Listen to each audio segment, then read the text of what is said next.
edit.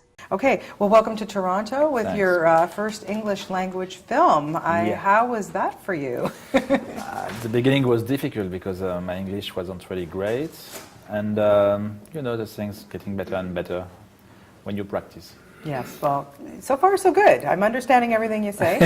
I just interviewed Omar Sy and I told him my French stinks, so I'm really sorry. No, I'm working on my accent. I know sometimes my accent is terrible, so It's good. I completely understand Okay. you. What an intense story. I mean, this was really, you know, you're kind of sitting there, like, surprisingly have nails. Oh, your nails are perfect. My nails are perfect, but they're not real, so, you know, that's why. But, you know, what was it about it, the script or the story that so intrigued you that you had to tell the story for the big screen?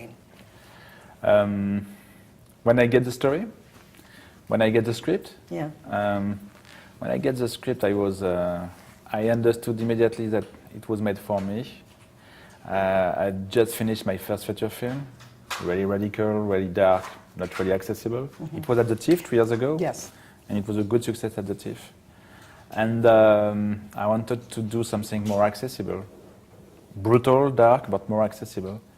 And when I read the script, I understood immediately, okay, I can do it something with like that. And the producer at Forscene with Michael was Bobby Maitas. He told me, and Michael Douglas gonna producing and starring the movie. I said, okay. I jumped on a project. I said, I want to do it. Yeah. It was in France. I talked with him by phone. Two months later, I saw him at New York. Then 1 year later, I was in Scotland. Yeah, amazing. And, you know, okay, well, let's talk about Michael Douglas too, you know, because one of the biggest stars in the world, probably one of the nicest men in the world, you know, doesn't have that ego, although great actor, does his job and all that.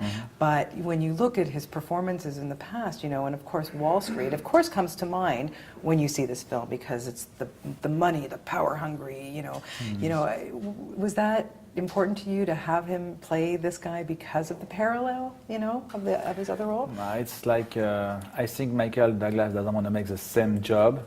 You know, he likes to redefine himself, Yes. movie after movie. Sometimes when we were joking about the character, he told me, it's like a Gordon Gekko West Coast. I told him, yes, but with a big gun. And but it's more than that. It's a brutal metaphor about the money and how the money corrupts Yes. everybody, even the best guy in the world, Yeah. like this guy, Ben. And I think Michael loves to play villain because it's more fun. It's fun. It's fun. His father played good guy. Yes. Sometimes intense guy, but good guy. Michael loves to play villain, but he's really talented for that.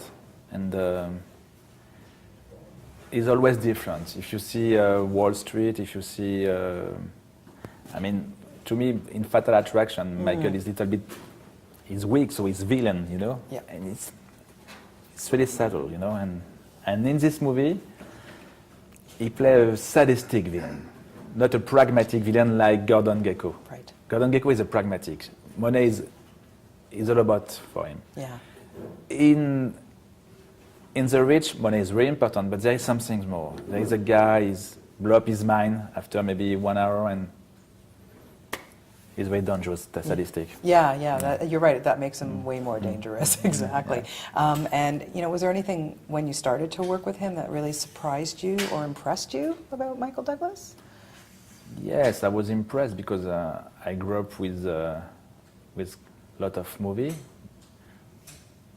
with play. Yeah. But you cannot be impressed because if you want to direct a movie, you have to stay focused on your goal. So I was very respectful. I was a lot of respect for him and I was really happy. You know, I enjoy it, but You can't be a fan when you're directing you someone, cannot right? be a fan. But Yeah. I have to confess, when I was watching him through the viewfinder, when I was set up a frame, you know, I was wow. It's good.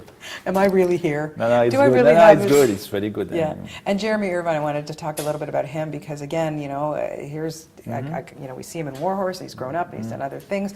Such a talent. How did you enjoy working with him? When we met Jeremy Ryan with Michael in New York, we understood immediately he was the guy. He saw Carré Blanc, my first feature film, and he was in love with the movie. He told me, I love this movie. Yeah. So yes, but it's going to be way more accessible than Carré Blanc now. I said, I know, but I want to make this movie with you. And we make a scene with Michael at New York. In New York, and it was perfect. We said, okay, let's go with this guy. I'm sure it's going to be awesome. I told him, okay, you have to lose weight, you have to be skinny with six-pack, not because you are a model, but because if you are able to survive 1 hour and a half in a desert, it's because you are really physical, so you have to be like that, like a skinny cat, you know. I told me, okay, no problem, and he worked a lot, and during the shooting, he was always demanding, trying to improve himself and his character, always talking with me about saddle, but not about the main thing, because we were agreed before, so it was very good. Was it a challenge to shoot it because it's such a vast scenery and you want to keep it, you know, intense? Was that a challenge for you? Yeah, technically it was difficult because you have to know exactly what you want to show, because it's so wide, you know. But I decided to shoot the desert like an empty city. Right. Okay, and just in the foreground and in the background, and in the foreground you have these two characters with two strong faces under the sun. So it was a challenge to manage the balance between the desert, really beautiful, really wide, and these two characters. And because the desert was the third character. Yeah. So that was my main challenge, but that was okay. Yeah. Who are your influences as directors? American directors. I learned movie with American directors. When I was a kid, I didn't go to the school. I went to the cinema, you know. I learned the cinema with American directors. William Friedkin, Sam Peckinpah, Alan G. Pakula, John Schlesinger, all these kind of guys. They learn me, they teach me the cinema. That was your school? Yeah, that was my school, yeah, absolutely. Yeah. So what's next? Are you going to bring us another one next year to TIFF? Or maybe 2 years? No. I'll let you have 2 years. No, I'm really, it's an honor to be here for me, you know, because it's a great festival. It's so eclectic, you know. They took Carré Blanc 3 years ago, and now they take this movie. It's unbelievable. You cannot see that in another festival, you know. They really love movie, you know. Yeah. What kind of movie. If the movie is interesting, they take it, you know. It's very good. I don't know precisely what I want to do now. I have a lot of projects. I'm going to decide maybe in a few weeks. Okay, you take a little break. Yeah, absolutely. I'm a little bit tired. Yeah, you've been running. You deserve a little break. Yeah, absolutely. And then get back to work so that we can see you back here in Toronto in a couple of years. Well, it's a pleasure to talk to you. Thank you much. So much, and great film.